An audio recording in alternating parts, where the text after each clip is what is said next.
Hello అండి, welcome to JJ food world. ఈరోజు oats coconut laddu ఎలా చేయాలో చూద్దాం.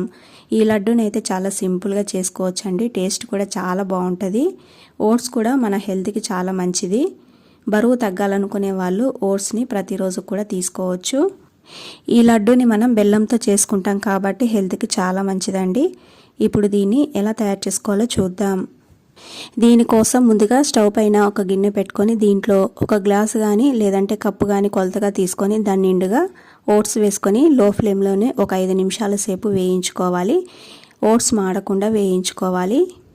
ఈ విధంగా ఒక 5 నిమిషాల సేపు కలుపుకుంటూ వేయించుకున్న తర్వాత వీటిని పూర్తిగా అయితే చల్లారనివ్వాలి.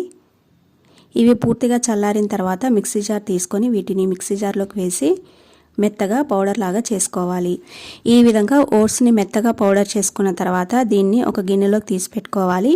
ఇప్పుడు అదే మిక్సీలో మనం ఓట్స్ తీసుకున్న కప్పుతోటే కప్పు నిండుగా పచ్చి కొబ్బరి ముక్కలు వేసుకోవాలి. పచ్చి కొబ్బరి పైన బ్రౌన్ పార్ట్ ఉంటుంది కదండి, దాన్ని తీసేసి వేసుకోవాలి. ఇలా కొబ్బరి ముక్కలు వేసుకొని దీన్ని కూడా మెత్తగా గ్రైండ్ చేసుకోవాలి. ఇలా పచ్చి కొబ్బరిని కూడా గ్రైండ్ చేసుకున్న తర్వాత ఇప్పుడు స్టవ్ పైన ఒక గిన్నె పెట్టుకొని దీంట్లో ఓట్స్ కొబ్బరి తీసుకున్న కప్పుతోటే 3/4 కప్పు లేదంటే మన తీపికి తగ్గట్టుగా బెల్లం అయితే వేసుకోవాలి. బెల్లంని తురిమి వేసుకోవాలి. ఇలా బెల్లం వేసుకున్న తర్వాత దీంట్లో మనం మిక్సీ పట్టి పెట్టుకున్న పచ్చి కొబ్బరి కూడా వేసుకోవాలి. ఇలా వేసుకున్న తర్వాత ఇప్పుడు స్టవ్ ఆన్ చేసుకొని సిమ్లోనే బెల్లం పూర్తిగా కరిగే వరకు కూడా కలుపుకుంటూ ఉండాలి. ఈ విధంగా బెల్లం పూర్తిగా కరిగిన తర్వాత దీంట్లో ఒక 1/2 టీ స్పూన్ వరకు ఇలాచి పౌడర్, అలాగే 2 టీ స్పూన్ల వరకు నెయ్యి వేసుకోవాలి. ఇలా వేసుకున్న తర్వాత మనకు నచ్చిన డ్రై ఫ్రూట్స్ కూడా వేసుకొని ఒకసారి కలుపుకోవాలి.